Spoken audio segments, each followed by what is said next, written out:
जी जनाब, welcome back after the break. मेरे साथ लैला जी और लैला वाओ मौजूद है, यानी कि लैला जुबैरी और लैला वासिफ मेरे साथ मौजूद है। डब्ल्यू बोलते हुए बिल्कुल अच्छा नहीं लगता। लैला वाओ साउंड्स ग्रेट, हाँ, तो इसलिए। और मैं अब इन दोनों प्यारी प्यारी लड़कियों के साथ खेलूंगी। क्योंकि हमेशा गर्ल्स होती हैं या फिर देखिए सीनियर गर्ल्स होती हैं, जूनियर गर्ल्स होती हैं।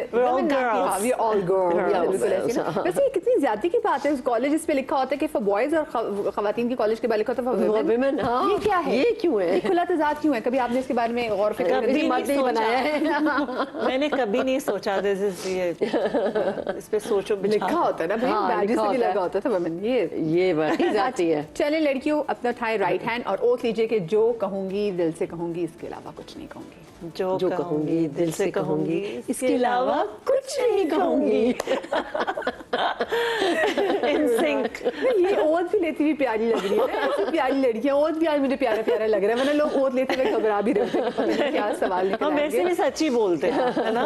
अच्छा, पहला सवाल आप दोनों से है कि जिंदगी में क्या वो लोग याद रह जाते हैं जिन्होंने आपके साथ अच्छा किया हो, या वो लोग रह जाते हैं याद जिन्होंने आपके साथ बुरा किया हो? आप पहले अल्लाह ताला ने मेरी नेचर ऐसी बनाई है कि I can very easily forgive and forget. Wow. तो इसलिए मुझे बुरे लोग याद नहीं रहते, मुझे अच्छे लोग याद रहते हैं। ब्यूटीफुल। तो अक्सर लोग जो होते हैं अगर बुरा भी कर रहे होते हैं ना, तो दरगुजर करना हमारे सिस्टम के लिए बेटर होता है। Like I said the last time also कि और आप खुद के लिए माफ कर रहे हो, खुद के लिए माफ करते हैं rather than anybody else. But I think बहुत सारे लोगों में बहुत सारी बुराइयां होती है। I try to see the goodness in people, और फिर माफ तो मैं आसानी से कर देती हूँ। याददाश्त अच्छी है, भूल नहीं पाती, लेकिन वो बैकग्राउंड में कहीं चला जाता है, इम्पोर्टेंस नहीं रखता इतनी जब कोई हर्ट हो या समथिंग उस मोमेंट में। वो कौन है जिसका नंबर आपके फ़ोन की डायल लिस्ट में सबसे ऊपर होता है, चाहे कोई अच्छी बात बतानी हो या कोई भी बुरी बात बतानी हो, कुछ भी शेयर करना हो? My husband. My best friend Aska Zubairi. वैसे सबसे पहले हर रोज रात को रिपोर्ट। वैसे मुझे बताएं कि हस्बैंड से क्या हर बात शेयर करनी चाहिए? बेहतर होता है कि सब कुछ आप शेयर करें, क्योंकि वो आपका लाइफ पार्टनर है। अगर लाइफ पार्टनर के साथ आप इतनी अच्छी अंडरस्टैंडिंग रखें तो कोई प्रॉब्लम्स नहीं होती जिंदगी में। जिंदगी बहुत पुरसुकून होती है, सेम पेज पे होते हैं। हाँ। और अच्छी बात ये भी कि अगर अगला बंदा भी सुनने वाला हो, क्योंकि आजकल खवातीन यही शिकायत कर रही थी कि मर्द हज़रात सुनते ही नहीं, आप कुछ भी बताएं। हाँ बिल्कुल। कोई ऐसा लम्हा जब खुशी के आंसू निकल आए हों, जब आप लिटरली खुशी से रोए हो, आपको याद हो, भी आपकी जिंदगी में? ड्रामे में बहुत ही निकलते हैं। अपनी पर्सनल लाइफ में कोई ऐसा लम्हा जिसमें खुशी से आप रो पड़े हो? I don't know. I don't think I have my emotions under control. बहुत ऐसी चीज़ें होती हैं बाज़ औक़ात के जिस पे आपको होता है इस तरह से। जैसे मेरी जो बड़ी बेटी है वो इलेक्शन लड़ी थी अपने कॉलेज में प्रेसिडेंट का। तो जब मुझे उसके रिजल्ट का पता चला तो लिटरली मेरी आंखों में आंसू आ गए थे। मैंने कहा माशाल्लाह she is doing so well. तो और उसके अलावा माशाल्लाह उसकी पोजीशन आई। फिर छोटी बेटी जो है उसको पढ़ाई का बहुत ज़्यादा शौक़ नहीं था, तो उसकी जब थर्ड पोजीशन आई यूनिवर्सिटी में तो तब भी मुझे बहुत ज़्यादा खुशी से वो हुआ था। मैंने कहा माशाल्लाह they are achieving so much. बच्चों के अकम्पलिशमेंट में माँ बाप, बच्चों के अकम्पलिशमेंट पे बहुत खुशी होती है माँ बाप को। मैं समझती हूँ इससे बढ़ के कोई खुशी नहीं हो सकती। मुझे बताइए कि वैसे ड्रामास में जब कभी किरदारों की सीन हो रोने वाला तो फिर आपको आंसू वैसे निकल आते हैं, फिर आपको ग्लिसरीन यूज करनी पड़ती है दोनों को? मैंने कभी यूज नहीं किया। अच्छा, तो शुरू में तो आ जाते हैं जो हमें बार बार टेक्स करनी पड़ती है। तो जब 10वीं टेक हो रही होती है कि अलग एंगल से ये वो, तो तब तक फिर आप कहते हैं लाइक ग्लिसरीन। मैं कभी यूज नहीं करती ग्लिसरीन। बहुत ज्यादा खई में जो सीन था जिसमें दिखाते हैं कि जब वो जो उस्मा, जब उनका बेटा मरता, जिस तरह से उस्मा भागती हुई आ रही, तो वो सीन ऐसा ही जो रोने वाला, वो जो पूरा दिन रोने वाली एपिसोड्स होती थी, तो उसमें कितना मुश्किल हो जाता है आर्टिस्ट के लिए? It depends. ऐसा नहीं होता कि हम पूरा दिन ही रोते रहें, क्योंकि अलग अलग एपिसोड लिनियर नहीं शूट होता ना। फर्स्ट एपिसोड का सीन, फिर 15th का, फिर 20th का। तो ऐसा नहीं होता। अगर ऐसा कोई बड़ा सीन था, स्पेशली विद द डायरेक्टर वजाहत हुसैन, तो उनके साथ तो ये था कि वो एक सीन को प्रॉपरली ट्रीट करते थे, देखते थे, प्रॉपर डायरेक्शन, ब्लॉकिंग। तो उस वजह से एक ही बड़ा सीन था, वो बहुत बड़ा सीन था। या तो एक सीक्वेंस सा था ना, वो बाहर निकली, भागी गई, तो इट टेक्स टाइम। क्या बहस करके जीतना अच्छा लगता है, या आप कहती हैं कि बस सामने वाला जो कहे वो सही है, मैं बहस नहीं करती? मुझे बहस नहीं करना अच्छा लगता, मैं बहस नहीं करती, मैं फिर चुप हो जाती हूँ जब बहुत बहस शुरू हो जाती है, क्योंकि बहस जो है ना उससे खामखा झगड़ा होता है। मुझे झगड़े बिल्कुल नहीं पसंद। I am a very peaceful person, तो मुझे बहुत घबराहट शुरू हो जाती है जब ज़्यादा बहस होती है, तो इसलिए मैं चुप कर जाती हूँ। चुप कर जाना बेहतर होता है। आप बताएं। सेम थिंग, बहस नहीं पसंद करती, टू द पॉइंट बात, ज़्यादा लंबी नहीं। एंड आई डोंट लाइक कॉन्फ्रंटेशंस, बहस, बदतमीजी तो बिल्कुल ही नहीं। और लैला जी तो कभी भी फ्राउन भी नहीं करती हैं। शी इज एन एंजल, आई से। तो आपने अपने बच्चों को कभी डांटा नहीं, इसका मतलब? नहीं, लिटरली मैं इनके साथ रही हूँ। आप कहते हैं ना कि साथ रहें, सफर करें, तो इंसान का सफर पता भी चलता किया, है। साथ जी, भी जी, रहे। इमाम अली का कॉल है कि किसी बिल्कुल। के शख्स को पहचाना। हाँ। तो ये फ्राउन भी, मैंने इनको कभी इतने सालों में कभी गुस्सा करते, लाउड बोलते कभी नहीं देखा। कैसे इजहार करती है वैसे गुस्से का फिर आप? रोना। अल्लाह क्या कभी ना रोए। मेरे बच्चे ये कहते थे कि मैं कभी कहूँ ना कि वो जैसे किसी मेड पे कभी वो काम नहीं सही करे, कल आएगी तो देखना मैं उसको अच्छी तरह डांटूंगी, तो कहती है अम्मी प्लीज हमें बुला लीजिएगा, हम भी देखेंगे आप कैसे डांटती हैं। She doesn't. माशाल्लाह। अच्छा, लोगों के दिखावे को पहचान लेती हैं, ये बाद में पता चलता है कि जो नजर आ रहा था असल में ऐसा नहीं था? कभी कभार पहचान लेते हैं, कभी कभार धोखा भी खा जाते हैं। हाँ नहीं, मैं तो अक्सर ही धोखा खा जाती हूँ। I think we're too kind-hearted to not believe मुझे people. सभी अच्छे लग रहे होते हैं। हाँ, I think we're too kind-hearted. हम believe कर Unless लेते हैं। proven guilty। तो फिर आपके बच्चे वो आपको कहते हैं समझ देते हैं, पंजाबी में कहते हैं मत देते हैं आपको कि आप ये हाँ भाई, वो माएँ बन जाती है ना मेरी बेटियाँ, तो बच्चों का यही होता है, जब वो बड़ी हो जाती हैं तो वो आपकी माएँ बन जाती हैं, Protective हो जाते हैं। प्रोटेक्टिव हो जाती हैं, तो वो बता रही होती हैं कि ये गलत है, इससे मत, मुझे सही नहीं लग रही, फलानी सही नहीं है। हम सही कह रही हैं, until proven guilty. बच्चों Benefit of the doubt हम दे देते Benefit of the हैं। doubt। हाय बेचारा, हाय बेचारी कर रहे होते हैं। आपके लिए दूसरों की राय कितनी आम है, चाहे वो काम के हवाले से हो या आपके घर के किसी मामले के हवाले से, या आपको फर्क ही नहीं पड़ता कि लोग कुछ भी कहें?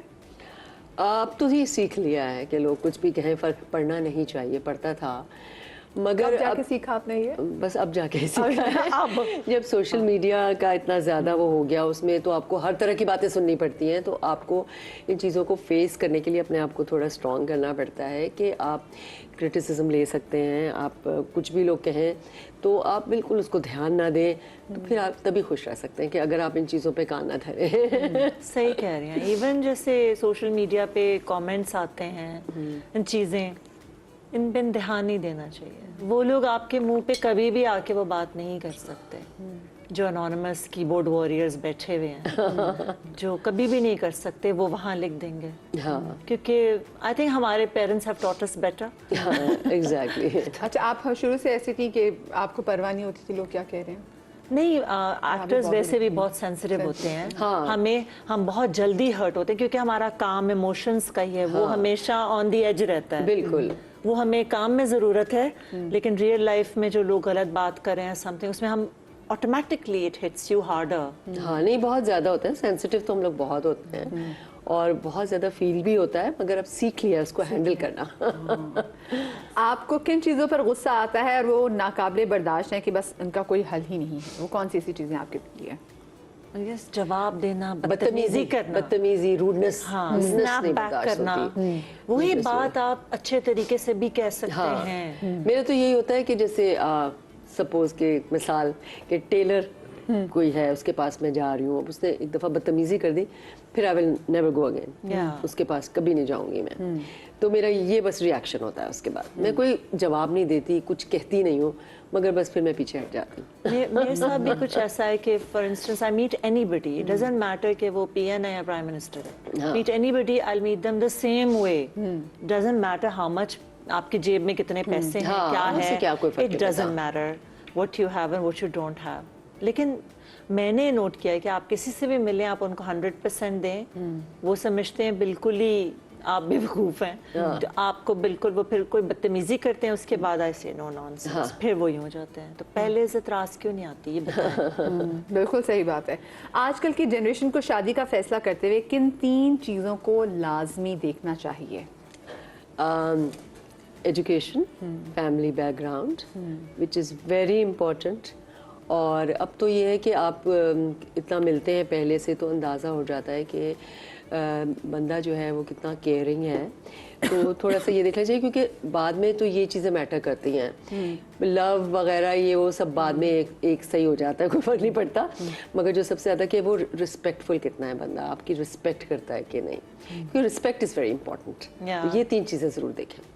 आई एग्री 100%। उसमें पैसा, मैं कहती हूँ पैसा वैसा बिल्कुल नहीं देखना चाहिए, क्योंकि देखें अगर एजुकेटेड अच्छी फैमिली का है तो वो, और फिर पैसा तो लड़की की किस्मत से आ ही जाता है। आप बताएं आपकी 3 चीज़ों में। मेरे ख्याल में जो इन्होंने कहा है वही एग्जैक्टली, बट एजुकेशन सबसे ज़्यादा। हाँ, education and family background. Education सही है तो फिर इंसान में तमीज़ आती है, तरबियत होती है। एब्सोल्युटली। अच्छा, आजकल के टाइम में तो ये भी देखा जाता है कि लड़का अफोर्ड कर भी सकता है, तब शादी करते हैं कि अच्छा भाई ये क्या लड़की को अकेले घर में शिफ्ट हो सकता है, इसके पास गाड़ी है। ये भी तो बहुत देखा जाता है, लड़कों पे भी सभी प्रेशर है। काम कर रहे हैं, लड़कियां भी काम कर रही हैं आजकल तो बराबर का वो काम जमाने कर रही हैं। गए जब एक इंसान कमाता था और 5 लोग खाते थे। अब 5 कमाते हैं और एक घर नहीं चल रहा होता। True. ऐसा ही है। क्या माँ बाप के सख्त फैसले हमेशा आपकी बेहतरी के लिए होते हैं, या आपको लगता है कि माँ बाप कभी कभी बच्चों से ज्यादती भी कर जाते हैं? माँ बाप ज्यादती नहीं करते, माँ बाप हमेशा बच्चे का अच्छा ही सोचते हैं। मगर उस वक्त बच्चे को ऐसा फील हो रहा होता है कि शायद ये हमारे साथ बहुत सख्ती कर रहे हैं, मगर वो सख्ती भी इसलिए कर रहे होते हैं कि वो अपनी औलाद के भले के लिए होती है। तो कभी भी उन चीज़ों को आपको नेगेटिव नहीं लेना चाहिए, क्योंकि मैं नहीं समझती कि कोई माँ बाप अपने बच्चों के लिए गलत सोच सकता है। So my take on this is that कि आपकी जो औलाद है वो आपसे एटलीस्ट 30 इयर्स आगे पैदा हो रही है, 20 साल 30 साल आगे पैदा होती है, फॉर द टाइम जो उससे भी 30 साल आगे जो उसने डील करना है बड़े होके 20 साल आगे। तो that generational gap is intentional by Allah, कोई है वजह। तो वो बहुत सारे डिफरेंसेस ऑफ ओपिनियंस होते हैं जो माँ बाप लाइफ गुजार चुके हैं, वो कुछ भी कर लें, वो कुछ भी बता दें, एडवाइस दे दें, बच्चे ने जब तक खुद गलती नहीं करनी या अपनी पाथ नहीं देखना, उसने सीखना ही नहीं। It's just the way of the world. तो डिफरेंसेस होते हैं, माँ बाप हमेशा बच्चों के भले के लिए ही कहते हैं। और बाद में जाके आप कहते भी हैं हाँ भाई सही कहती थी, बाद में आप रियलाइज करते हैं, मान ही लेती है अम्मी जो कह रही है, वो ठीक कह रही थी, सही कहते हैं। And eventually we turn into our mothers, है ना? हाँ बिल्कुल बिल्कुल ऐसे ही होता है। बहुत सी चीज़ में अम्मी बनते जा रही है। मुझे बताएं, आस्तीन के सांप होते हैं? कभी किसी आस्तीन के सांप से मुलाकात हुई? कई दफा, बहुत दफा। हमारी फील्ड में तो बहुत से होते हैं। और हम जैसे लोग जो ज्यादा ही ट्रस्टिंग हैं। And what I like is कि किसी की गलत रवैये की वजह से हम नहीं बदलते। I don't want to change my nature. Exactly, but जो हम हैं वो हैं, जो एग्जिस्ट करते हैं। तो जब कभी आस्तीन का सांप सामने आ जाता तो फिर कैसा इनकाउंटर कैसा हुआ? अगर पता प्रूवन गिल्टी हो चुके हैं, प्रूवन गिल्टी हो चुके, तभी तो आस्तीन का सांप बन गया। हाँ हाँ बिल्कुल। नहीं तो बस वही है कि आप जस्ट इग्नोर, बस यही एक बेस्ट तरीका है। और तो हम उसको कन्फ्रंट तो कर नहीं सकते, हम लोगों की नेचर में वो है ही नहीं कि हम किसी को कन्फ्रंट करें और उससे बात करें। बस खामोशी बेहतरीन। लेकिन जैसे बात है ना कि आस्तीन का सांप वही हो सकता है जो आपके बहुत करीब था, तभी तो उसको आस्तीन का सांप भी कहते हैं। ये कितना डैमेजिंग होता है, क्योंकि मैं भी अक्सर कहती हूँ कि जो आपका फाइनेंशियल लॉस है ना, उससे भी कहीं ज़्यादा जो आपका इमोशनल लॉस है, इमोशनल इन्वेस्टमेंट अगर आपकी डूब जाए तो ये इंसान के लिए ना बहुत बड़ा लॉस है। समटाइम्स यू लूज फ्रेंड्स, और फिर आपको वो होता है कि जो चीज़ सबसे ज़्यादा आप मिस करते हैं, याद है जब हमने वो, अब वो कोई है ही नहीं जिसको ये कहें आप। You know, you lose that entire time that was spent with them. Yes, ऐसे encounters हुए हैं, कुछ ऐसे फ्रेंड्स हैं। कुछ फ्रेंड्स ऐसे होते हैं लैला जी या नदिया, जो आप ना समझते हैं कि आपके फ्रेंड्स हैं when you are growing up, क्योंकि वो साथ साथ चल रहे होते हैं ना। हाँ दोस्त है, कोई बात नहीं, अच्छा ठीक है कोई बात नहीं, नहीं दोस्त है ना अम्मी, कोई बात नहीं। अम्मी के रडार में सबसे पहले आता है। और आप सोचें को फौरन पता चल जाता है। और आप सोचें कि विद टाइम यू रियलाइज कि वो वन साइडेड होते हैं। आप दोस्ती निभा रहे थे, आप हटते हैं और वो डोमिनो इफेक्ट की तरह सब कुछ गिर जाता है, क्योंकि वहां से कोई कुछ था ही नहीं एफर्ट। बिल्कुल। तो वो लोग दोस्त नहीं होते फिर, you know, they you just, उनकी आपको सिर्फ आदत पड़ जाती है, they are not friends. That's so true. बिल्कुल वेरी रिलेटेबल, बिल्कुल सही बात है। अच्छा जी, ये मुझे बताएं कि भाई रिश्ते निभाने का सादा और आसान फॉर्मूला क्या है? रिश्ते निभाने का भाई बेस्ट यही है कि आप केयर करें। सबसे इम्पॉर्टेंट चीज़ यही है, जिस रिश्ते में भी केयर होती है, आप अपना टाइम दें, आप केयर करें। मैं तो अपने फैमिली की बात कर सकती हूँ, अपने पेरेंट्स की, अपने हस्बैंड, अपने बच्चों की, कि उनके लिए टाइम निकालना बहुत ज़रूरी होता है। मेरा प्रोफेशन ऐसा है कि उसमें बहुत ज़्यादा मसरूफियत होती है, तो मगर मुझे पता होता है कि कब मेरे बच्चों को मेरा टाइम चाहिए, कब मेरी मम्मी को मेरा टाइम चाहिए। मैं उन दिनों में काम नहीं करती, चाहे कोई बड़े से बड़ा काम आ जाए, कोई कितना ही उसमें फाइनेंशियल लॉस हो रहा हो, मगर मेरे लिए रिश्ते ज़्यादा इम्पॉर्टेंट हैं। जब मैंने शोबिज़ में काम शुरू किया तो मैंने अपने आप से ये फ़ैसला किया था, मैंने अपनी प्रायोरिटी सेट की थी कि मेरा घर, मेरी फैमिली सबसे पहले, उसके बाद बाकी कुछ है। और उसी पे मैंने अभी तक अमल किया है, और यही वजह है कि मुझे अभी तक फैमिली की सपोर्ट है, क्योंकि उनको पता है कि जब उन्हें मेरी ज़रूरत पड़ती है तो मैं वहाँ पर होती हूँ। तो बैलेंस रखना बहुत ज़रूरी होता है, और रिश्तों के लिए ये बड़ा इम्पोर्टेंट है कि आप अपने काम में और अपने रिश्तों में बैलेंस इसका मतलब लैला जी, आपको ऐसा कोई गिल्ट नहीं होगा? जैसे अक्सर लोग कहते हैं ना कि मुझे इस चीज़ का बहुत गिल्ट है कि जब ये चीज़ हो रही थी तो मैं नहीं था, तो मैं नहीं थी। अल्हम्दुलिल्लाह मैंने वो गिल्ट के लिए जगह छोड़ी नहीं है। मैंने पूरी कोशिश की है, मौका ही नहीं दिया। मौका नहीं दिया। मैंने अपनी सी पूरी कोशिश की है कि मैं जितने भी इम्पोर्टेंट जो हो लम्हे, उसमें मैं अपनी फैमिली के साथ हूँ। आप बताएं फॉर्मूला क्या है रिश्ते निभाने का आसान? दरगुजर करें। हम भी परफेक्ट नहीं हैं, और कोई भी रिश्ता हो, बहन भाई का, फ्रेंड्स का, हस्बैंड का, एनी रिलेशनशिप, उसमें आपको वही बात ना कि आप कोई भी अच्छाई है ना उस पर फोकस करें। हम लोग बुराइयों पे ज़्यादा फोकस कर जाते हैं, क्योंकि बुराइयां प्रोमिनेंट भी ज़्यादा हो जाती हैं, बिल्कुल।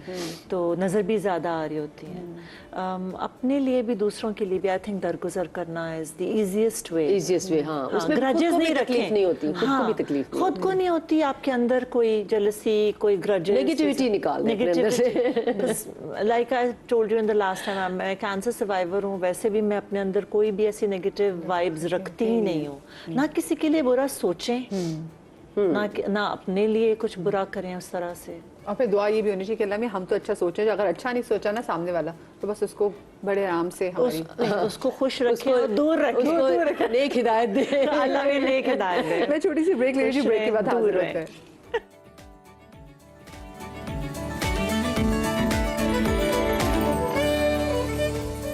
जी जनाब, welcome back after the break.